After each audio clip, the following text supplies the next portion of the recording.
know that comfort comes from your throne. We also know, Father, that it comes through your servants as well, through each and every one of us who are seated here today, and many others who will extend those gestures of kind comfort to us. We need it, and we depend on you for it. We pray all of this in your holy and your precious name. Amen. I think it's always a good idea to start a service with a reminder, or at least a little bit of the story. So we're going to read the obituary, and perhaps you've already seen it published, but we'll go ahead and read it again. And feel free, by the way, to correct me if I mispronounce your name.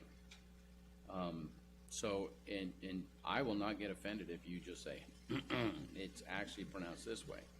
So that's fine. Wanda Pace Graber passed away on August 19, 2022, at the age of 83. She was born December 6, 1938, in Haley, Idaho, to Francis Polson and Dorothy Seagraves. Mom enjoyed camping, fishing, bowling, going hunting at the Book Cliffs, golfing, dancing, sewing, and her final love, quilting and cooking. She had several careers throughout her life, her last being a medical administrative assistant for 20 years. Mom loved life to the fullest, with a few adventures with marriages, 4 wonderful children, and generations to follow who love her very much. She was known for her compassionate heart, infectious laugh, and love of life, with a desire to enjoy every moment. In her final moments, she expressed gratitude and love for all her family, close friends, and husband, Rob Graber. She is survived by husband Robert Graber, sons John Hogan, Tom and Gina Fellman, daughter Shauna and Dean Courtwright, stepsons Dave and Liz Pace, Kelly and Kathy Finnegan, stepdaughters Carol Mills, Diane and Alfredo Rodriguez, Kathy and Rick Vance, Carrie and Marty Beeson. She had 13 grandchildren, 22 great-grandchildren, 3 great-great-grandchildren, and 2 honorary grandchildren. Perhaps maybe those honorary ones are here somewhere, I don't know. Preceded in death by her husband, Bob Pace, mother, Dorothy Nenzel, father, Chuck McCulloch, brothers, Toby Polson, Charles Polson, sister, Dorothy Johnson, son, Lawrence Finnegan, daughter-in-law, Linda Hogan, and grandson, Brandon Madrid. Mom's services are obviously here today, but will be followed by an interment in Haley, Idaho. Music is one of those kinds of languages that speaks to our hearts. Sometimes we have music on that we say, oh, we're not listening to it, it's just in the background. But there are times that music is something, especially a song, is something that we can identify with at a particular level and for a particular reason. And many times we find ourselves at gatherings like this, singing hymns or songs that have deep, deep, entrenched meaning. So I was asked if we would provide one of those favorite hymns this morning, so I'm going to do that.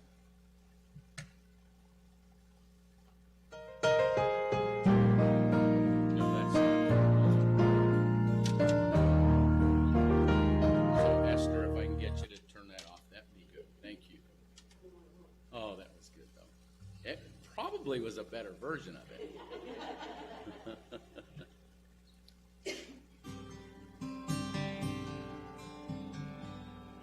I come to the garden alone while the dew is still on the roses, and the voice I hear falling on my ear, the sun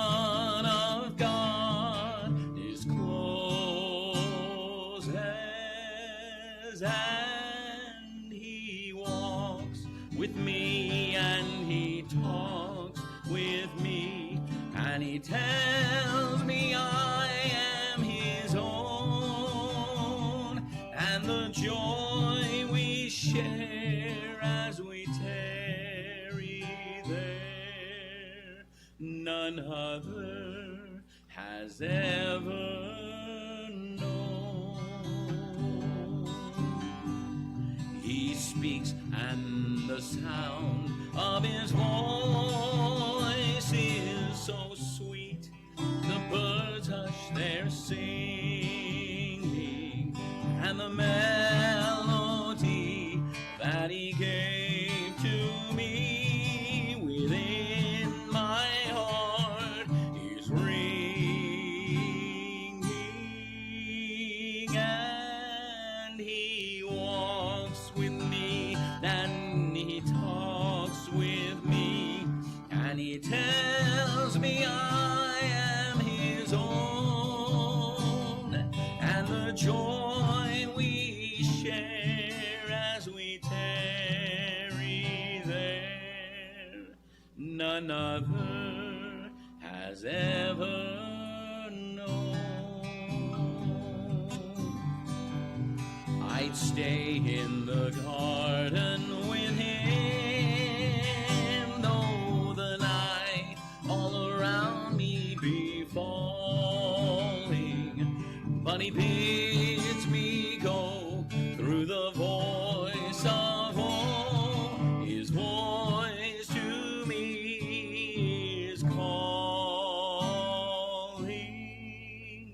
and he walks with me, and he talks with me, and he tells me I am his own, and the joy we share as we tarry there, none other has ever known.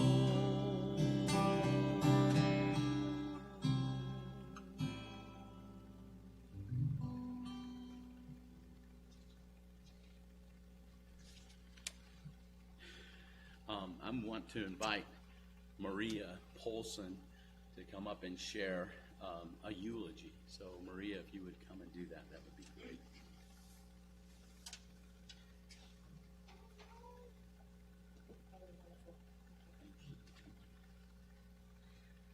Good morning.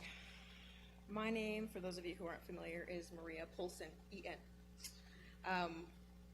I am the great niece of Wanda. I was raised by her daughter Tootsie. So, for all intents and purposes, my story has my grandma, Tootsie, lovingly known as Tootsie. She was named Dorothy after her mom.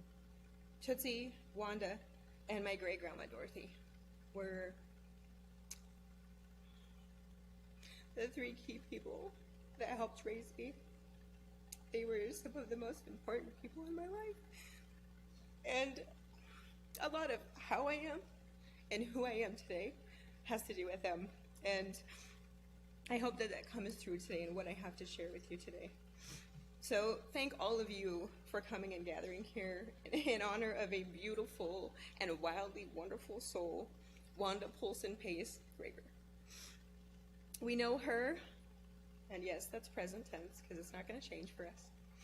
We know her as a mother, a grand and great-great-grandmother. We know her as a cousin, as a wife, as a friend. She was also a daughter, a sister, an advocate, a remarkable artist, and an unforgettable woman.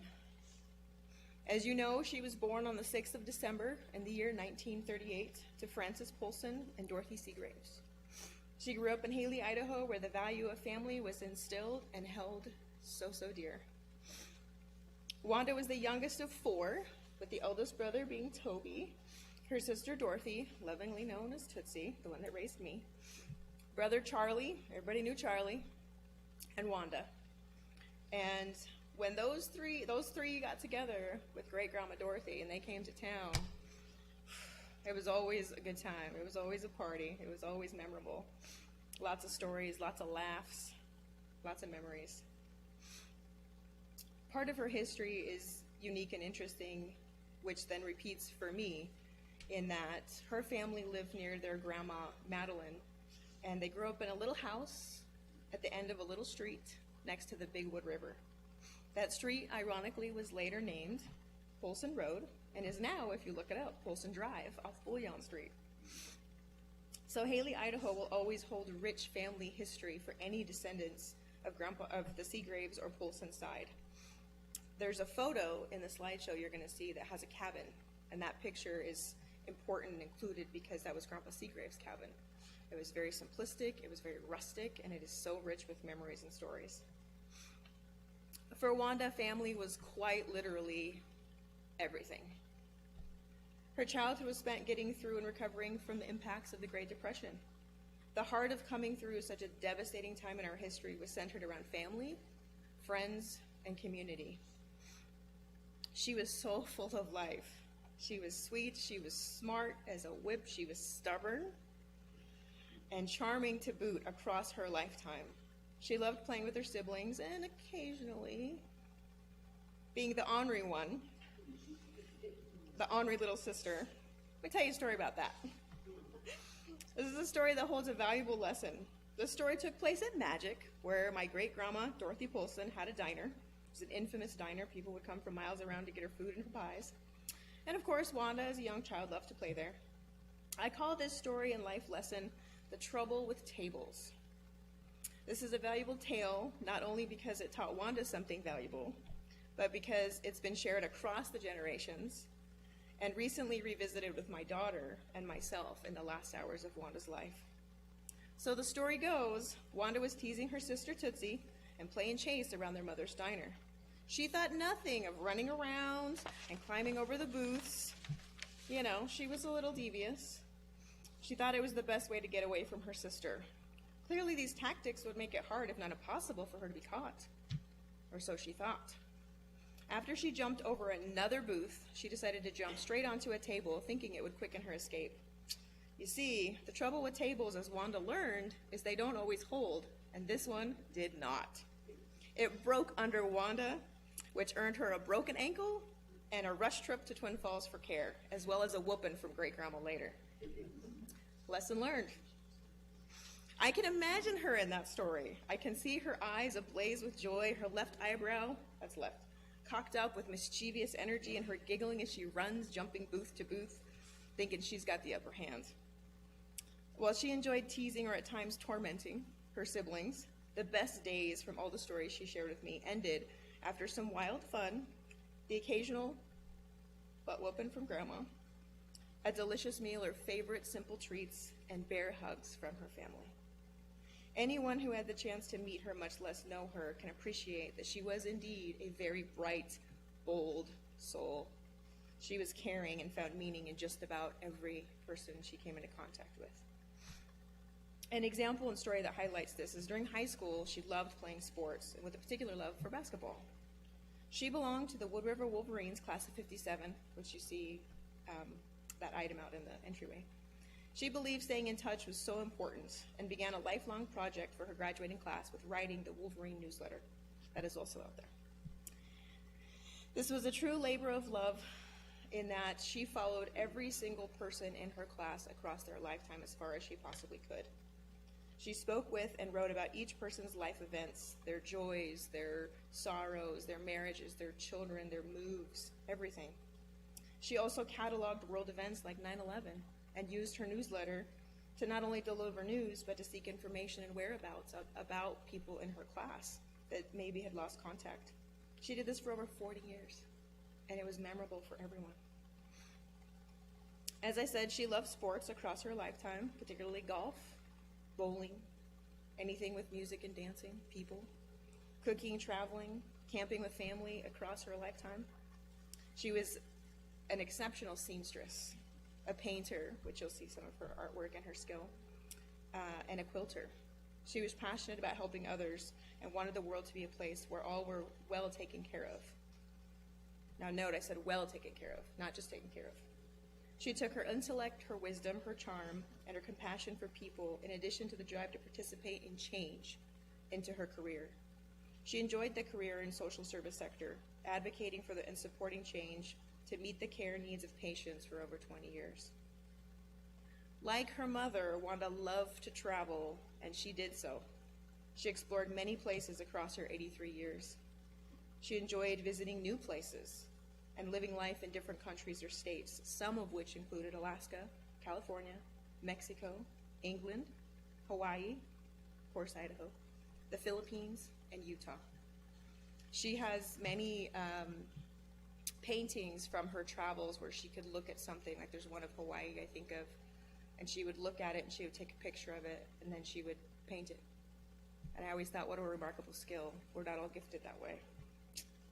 While her life was rich with joy and struggle alike, she maintained a bright outlook on possibility, progress, and truly believed that love has the power to turn the tide and redirect life. She loved and she laughed deeply. She knew sorrow, yet she maintained an incredible sense of faith. She held hope, believed in blessings, and valued connection with others above all else. As a young teen, as I was a young teen, she used to tell me, life is too short. Don't be afraid to do things. You might get things wrong the first time around, but don't let it stop you from trying again. And if you fall down, don't be scared or embarrassed. Just get back up. No big deal. Take a breath, hold your head high, and keep on going. She meant every word, and she instilled this very belief and principle in her family. Some might say Wanda was lucky, blessed by angels, or both, and she somehow always managed to make it through the craziest situations. She would tell stories about a road trip gone wrong or an encounter with a wild animal, and I would say, like, wow, that's wild, that's crazy. How did you get through that? And she would always say, well, we had to get through it. There wasn't any other way. There was no other option. Just figure it out and get through it. She was so strong-willed and courageous with such a tender heart. She would lend her strength to any situation to help others get through. She had a way of finding or discovering exceptional people like herself. Such was the case with her friend named Rob. Wanda enjoyed spending time at the community center and developed some lasting friendships, even in the midst of grief and trying to navigate life. After the loss of her lifelong partner, Bob Pace, she was graced yet again. She met a fellow named Rob, who was also actively grieving, and a friendship was struck. She was not looking for love at that time, I can tell you, and her focus had shifted primarily back to her kids and her grandkids and her family, and however she could support her friends or anybody going through hardship. Well, time went by, and I would hear more about her friend, Rob, and how she enjoyed companionship through friendship. When she realized the friendship had flourished into a deeper connection, she was surprised and happy. She shared that the connection she found with Rob was a final opportunity for life in partnership with love. She paused to reflect and looked up with that same old smile. We all know that smile. And the words, I will only live once.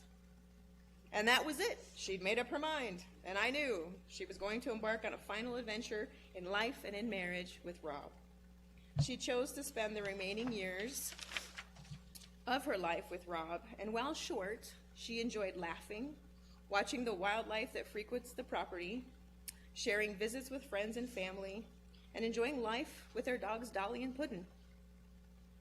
Rob, she appreciated your heart, your humor, your wildlife stories of jumping and everything else, and your time together. You were the final love that held her heart. Thank you for being in her life and loving her as you did, and as you do. I myself hold many fond memories of Wanda. She was an additional maternal figure for me growing up, and that meant the world. She was the uninhibited aunt with a distinctly wild laugh that I loved to hear. Things that I think of when I think of her: a good hot cup of coffee or tea, staying up late telling stories till all hours of the night, genuine hugs, like bear hugs, a good dirty joke, because that's important, holding hands and laughing loudly from your belly, loudly, like an honest laugh. Her greetings of, hi honey, to all she cared for and the way she marveled in watching her grandchildren and her great-grandchildren. She lived for that. All here have now heard a Wanda story or two, and were reminded of her spirit and how she left an incredible imprint on our hearts. One thing that will always ring true is Wanda's memories and tales always involve experiences with family, friends, or her local community. She invested much time and energy in all areas of her life, with family always at the center. I would like to share a short poem that Wanda had shared with her classmates in the Wolverine newsletter. This is a poem that a nurse found in the room of an elderly female patient. I came across this, and it was a great representation with how I experienced Wanda across my lifetime and in her last hours. What do you see, nurses? What do you see? What are you thinking when you're looking at me? A crabby old woman, not very wise, uncertain of habit, with faraway eyes, who dribbles her food and makes no reply when you say in a loud voice, "I do wish you'd try," who seems not to notice the things that you do and forever is losing a stocking or two, who, resisting or not, lets you do as you will, with bathing and feeding the long day to fill. Is that what you're thinking? Is that what you see? Then open your eyes, nurse, or people, I would say. You're not looking at me. I'll tell you who I am as I sit here so still, as I use at your bidding, as I eat at your will. And this is the part that really reminds me of her. I am a small child of 10 with a father and mother, brothers and sisters who love one another. A young girl of 16 with wings on her feet, dreaming that soon now a lover she'll meet. A bride soon at 20, my heart gives a leap, remembering the vows that I promised to keep. At 25 now, I have young of my own who need me to guide in a secure, happy home. A woman of 30, my young now grown fast, bound to each other with ties that should last. At 40, my young sons have grown and are gone, but my man's beside me to see I don't mourn. At 50, once more, babies play around my knee. Again, we know children, my loved one and me. Dark days are upon me, my husband is dead. I look at the future, I shudder with dread. For my young are all rearing young of their own, and I think of the years and the love that I've known. I am now an old woman, and nature is cruel. 'Tis just to make old age look like a fool. The body it crumbles, grace and vigor depart. There is now a stone where I once had a heart. That's not true for Wanda. But inside this old carcass, a young girl still dwells. And now and again my battered heart swells. I remember the joys, I remember the pain, and I'm loving and living life over again. So open your eyes, nurses or people. Open and see, not a crabby old woman. Look closer, it's me. She maintained her spirit into the end. Through pain and medication, she enjoyed visits and phone calls with families across the last days. Throughout that, she smiled, she laughed, she shared of her childhood memories, she held hands, she told everyone not to cry, and she expressed that she held great love in her heart. In closing, I would like to offer a bit of grace to all of the family and friends here honoring Wanda. It has been a gift to know a soul like hers. I know we will all miss her dearly, and our hearts may always ache a little bit with this loss. To Rob, she loved you very much. Carry that and her big heart with you. May it serve you and bless you. To all of the kids, the grandkids, the great-grandkids, the great-great-grandkids, the extended family, the in-laws, the previous families, all of the family and friends and so on. She goes on through you. She goes on through all of us. Put that poem on the way. Her compassion for others, her resilience and courage, and her heart has been passed down. Want it or not, you have those parts of her within you, and you always will. We get to carry her with us through all that we do. I see her in your eyes and your facial expressions. I hear her in your quick remarks and loud laughter. She goes on through our memories and these wild stories. Carry her bold character and bright energy with you on your adventures. Remember her in the midst of challenge or heartache. Remember her smile and that crooked eyebrow that always looked mischievous. Greet life with her mindset.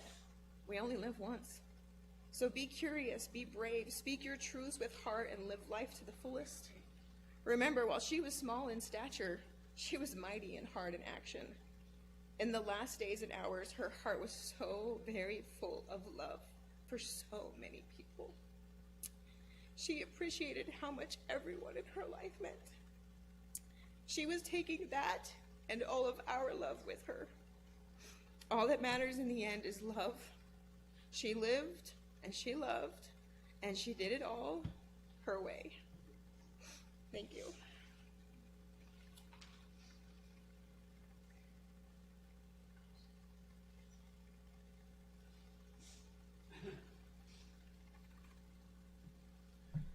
Thank you. That was very, very good. I'm gonna tip you off on one little thing because I want you to be thinking about this. Here in a moment, we're gonna watch the video tribute, but after the video tribute, we're gonna give you an opportunity to briefly share a memory with the family that you have of Wanda. So sometimes when you see the pictures, that will spark a memory. So if you see something that brings something to mind, or perhaps maybe you're already thinking about what you'd like to share in that little brief moment, then I encourage you to just etch it away and tuck it away so that you're brave enough to stand either where you are or to come forward and share that brief memory. So let's enjoy that video and allow that to bring back some of those memories that you have.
to let me shine. That's your way.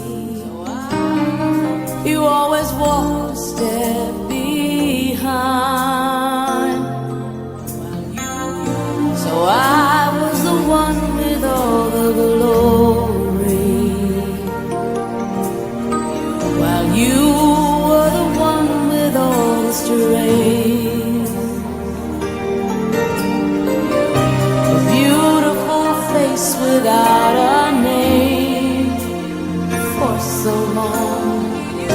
A beautiful smile to hide the pain. Did you ever know that you're my hero?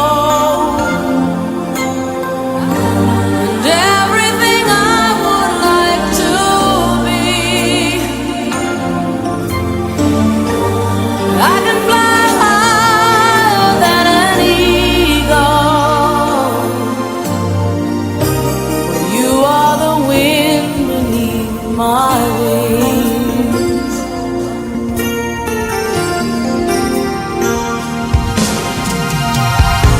It might have appeared to go unnoticed, but I've got it all here in my heart.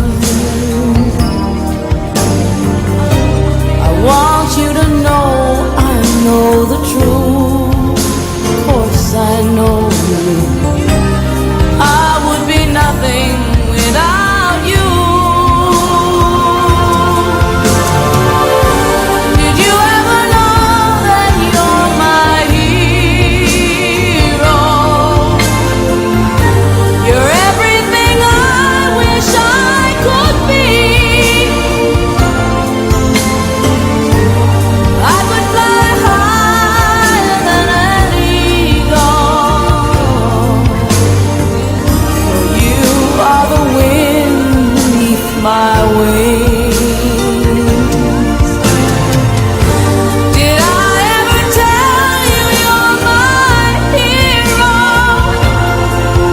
You're everything, everything I wish I could be. Oh, night, I can fly higher than an eagle.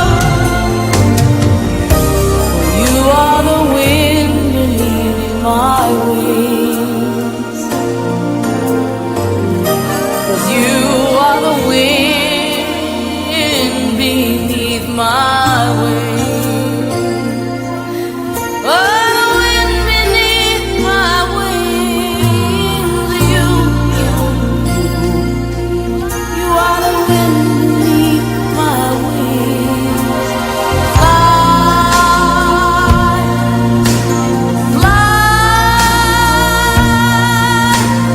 fly away.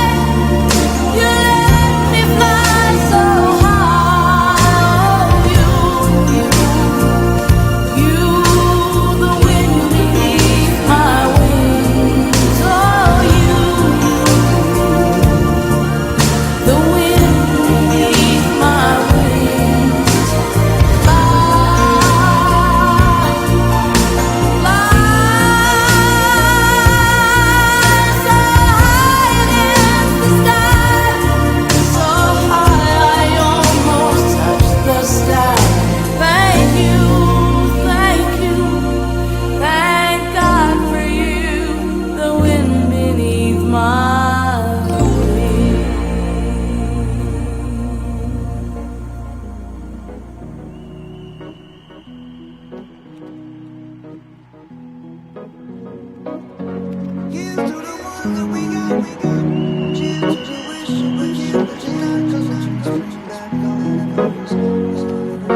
Here's to the ones that we got.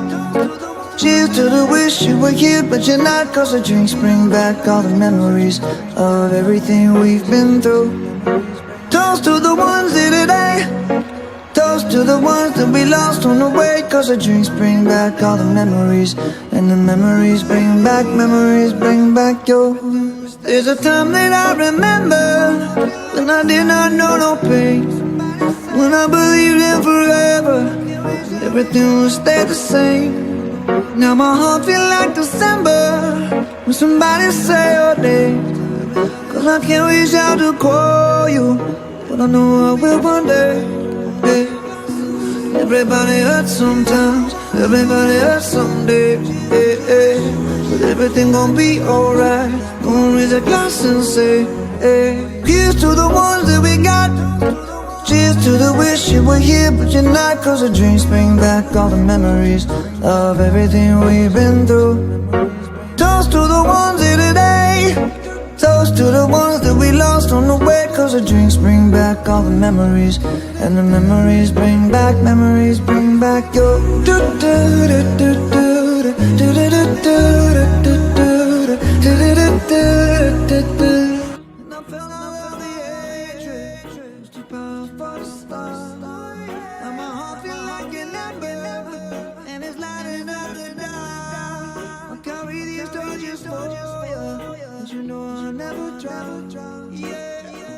Everybody hurts sometimes, everybody hurts someday. But everything gon' be alright. Gonna raise a glass and say, here's to the ones that we got. Cheers to the wish you were here but you're not. Cause the drinks bring back all the memories of everything we've been through. Toast to the ones here today. Toast to the ones that we lost on the way. Cause the drinks bring back all the memories. And the memories bring back your Memories bring back your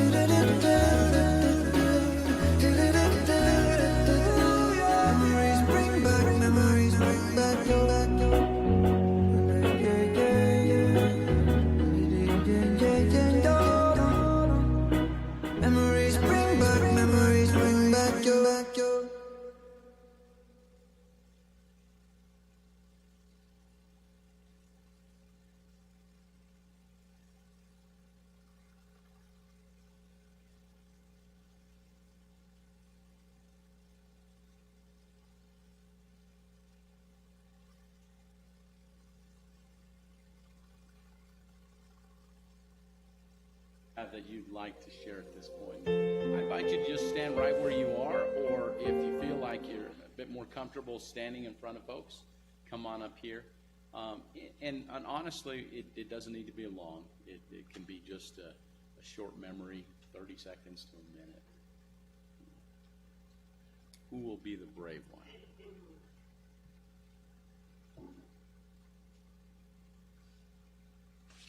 Please, come on up.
Please.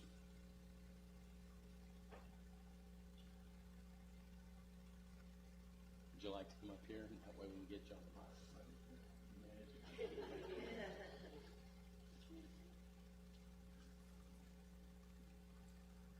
What I intend to share is contingent upon my phone not malfunctioning and me not malfunctioning.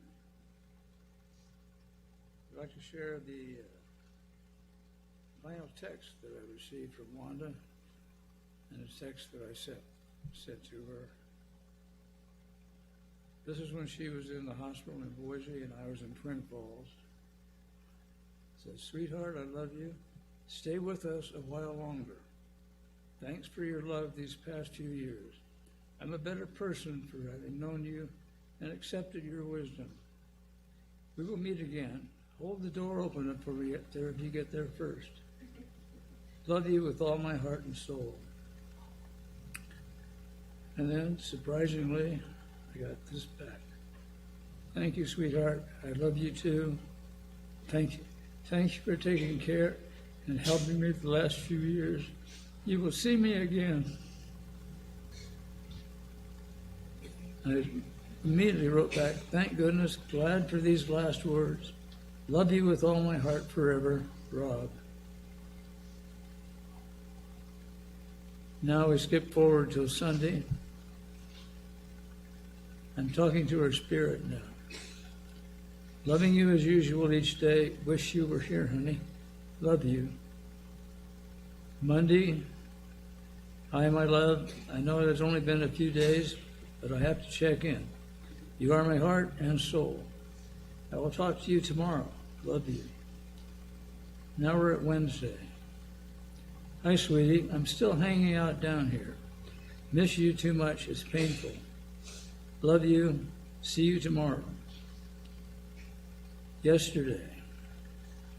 "Hi, sweetheart. Tomorrow is your big day. You get to show us your accomplishments and achievements. We only hope the rest of us can together approach your achievements and level of love. Love you." That's all I have.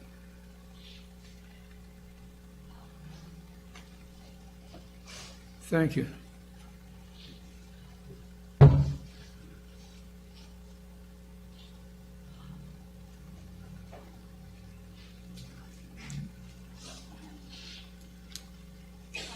little on the lighter side. So I had asked this last week for Dad to remind me of how they met. And these are his words. "I fell for her right away, and she put me off for a couple of years. After a couple of meetings, she invited me to the senior centers where they met in Vicksburg, which she was petite and had her hair done up real nice, and she had a sense of humor. That's the main thing. And then she shared a little story. I remember we were sitting in senior center. We were talking about our ages. I'm almost 3 years younger. I leaned over and said, 'You could be a cougar.' And I think that broke the ice. Little things like that.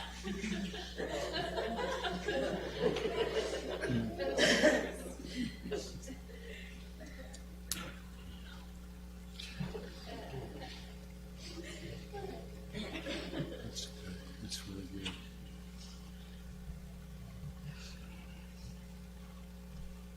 Okay, if there's no one else at this time, and again, we encourage you to continue to share these stories.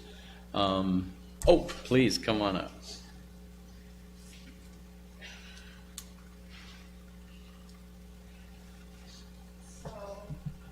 as my sister said, she was. One of her wishes when I was pregnant was, I hope I get to nurse. And I said, "You will, you will." I gave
Thank you for sharing those stories. There's another one, we would love to hear it. Yes, sir. Well, I've got a couple of excerpts here that Wanda and Chuck and Dorothy and myself went down on magic fishing. And was trolling the boat, just was thinking, Wanda got one on. And anyhow, stopped the boat, she was fishing away and trying to get it in, and the boat started moving. She turned around and said something to Chuck. I couldn't tell you what. Or maybe I wouldn't tell you what. But anyhow, she turned back around and started reeling it in. Chuck just put his foot on her butt and shoved her over. Here went the fish, pole, Wanda. And anyhow, she was paddling around out there, specking in this sort of thing, and got her back to the boat. And Wanda's laugh was infectious. And she thought that was funnier than anything she'd ever done. But it was a great time with her. And then we had a family reunion up at Granddad's cabin. And a bunch of us went into Stanley that evening. And Dorothy and Wanda was in there, and there was a hay buyer that I knew that he was sitting there, and he asked me, he says, who are these people here? And I told him. Well, he couldn't figure out whether to chase Dorothy or Wanda. If he asked them both to dance, I thought he was going to have a heart attack, because he was trying to spoon both of them. It was a great time and a great memory for all of the family. Thank you.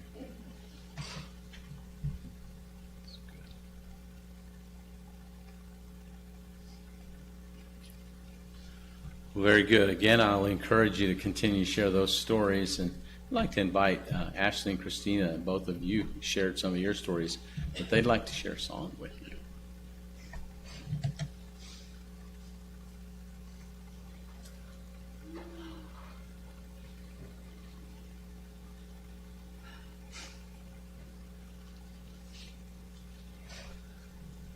We've only practiced this twice, so no judging.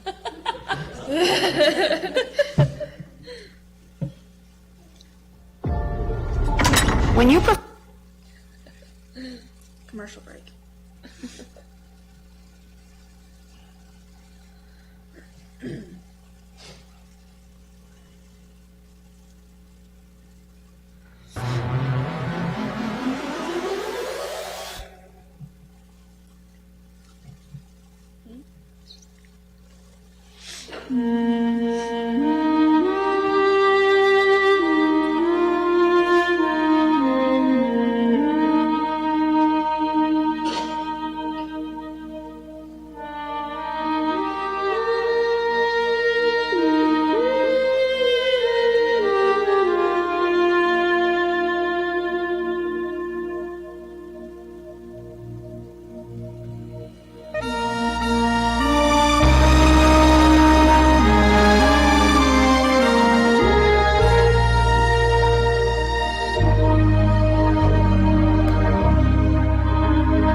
to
Thank you so much. Beautiful voices.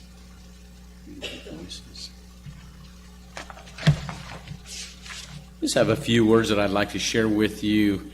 And again, I don't want to be too long because I know that you've shared some important memories. And my words are just some words of encouragement for you to either tuck away or take in however you see would be appropriate. As I shared with you earlier, it is my privilege to officiate here this morning and to spend this last hour with you talking about some things that are important to you and also about a person that has been very important to you through the years. I think most of us understand the value of sharing memories, something that we just did.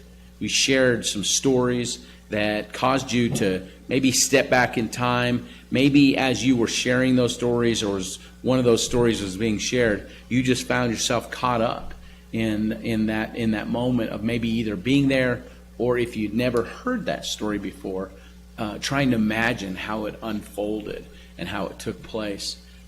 There is a kind of value in hearing a story that's shared like that. And let me tell you why. There are lots of times that moms and dads will sit down with their kids and say, I need you to listen to me, and I need you to hear what I'm going to say because this is important. And you were a child once and you heard your parents or somebody in authority in your life say something like that, and you thought, okay, I'll listen. Maybe you took some of it in, maybe you didn't take any of it, maybe it just kind of slipped right through and you just quickly forgot the lesson that was supposed to be so important.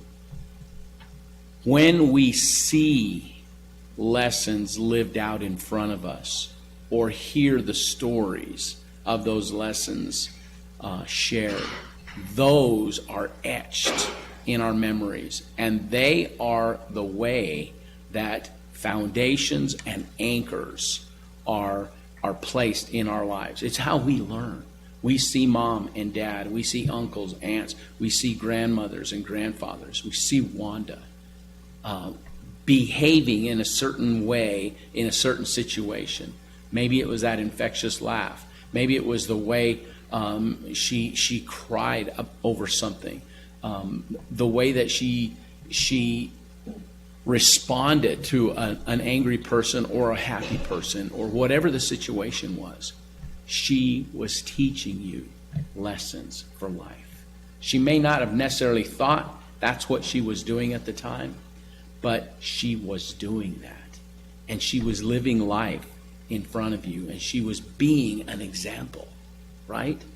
And when we have grandkids and great-grandkids and honorary grandkids around, we need to share those stories. We need to tell those stories. And they will listen, and they will learn those lessons of life.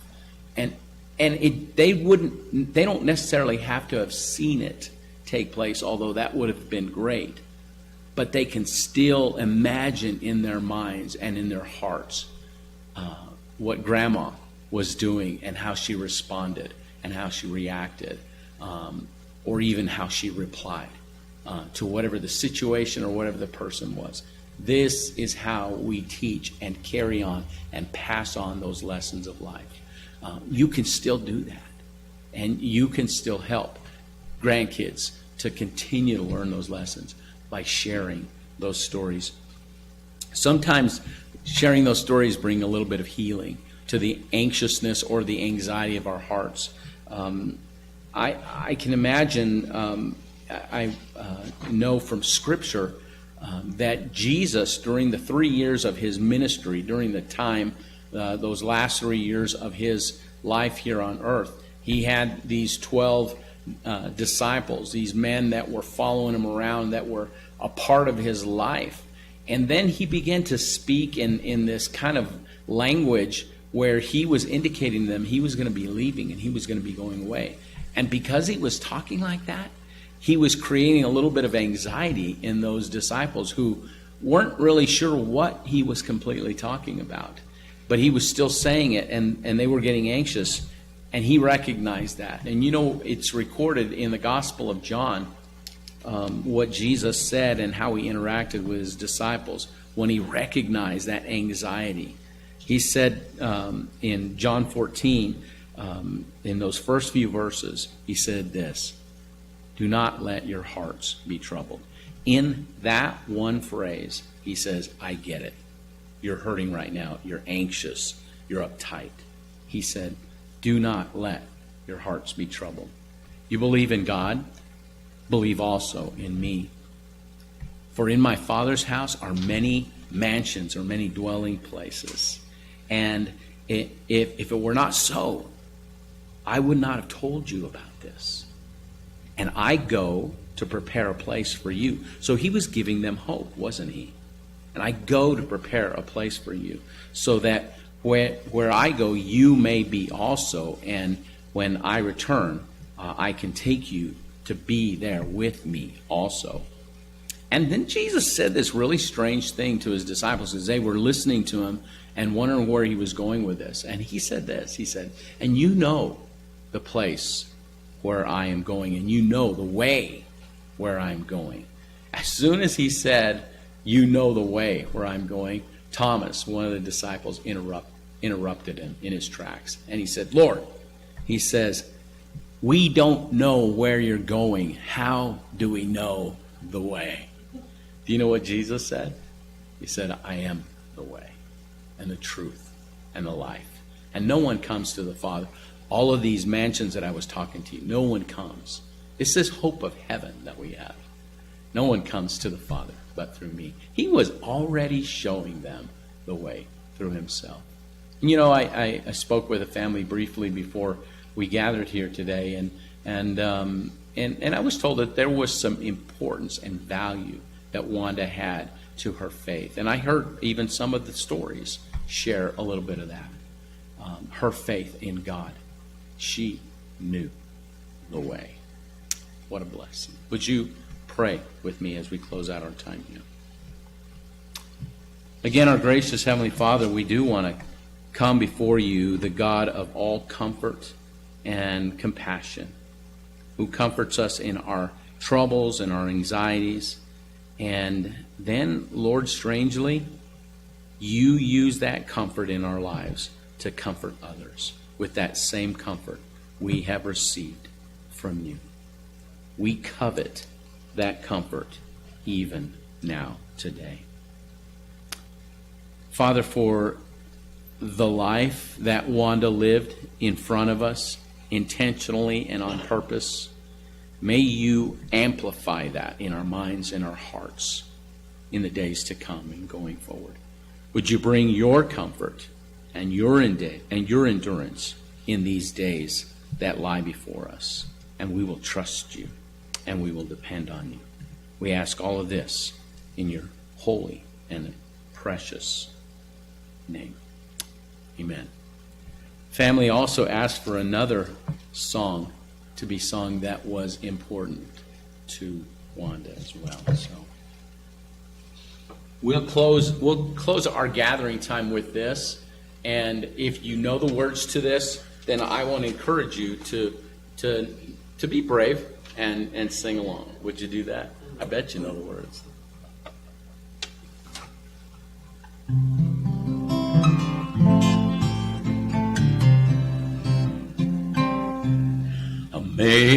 Amazing grace, how sweet the sound that saved a wretch like me.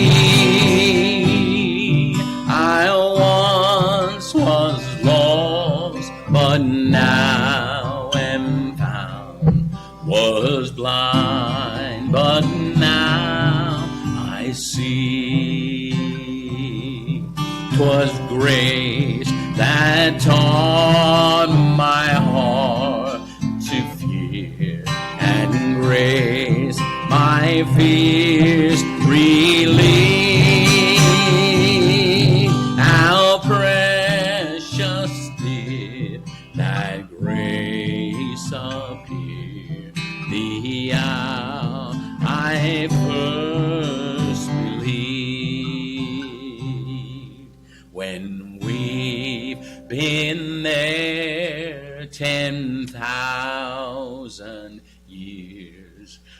eyes shining as the sun.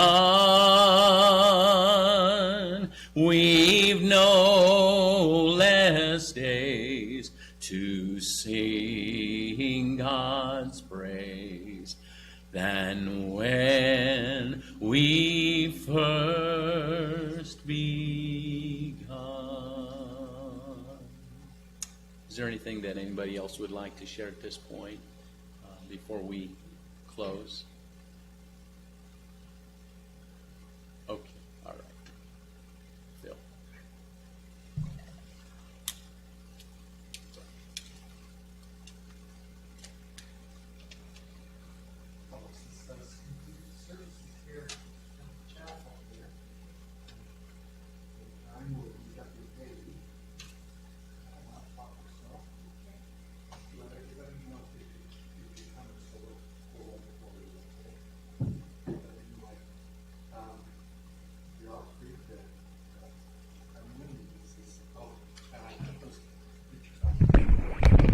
There's some pictures out in the lobby of Mom and some of all you. If there's anything special you'd like to take, please take a picture. Rob, you have first dubs and you get 2. So anyway, please enjoy a memory. Thank you.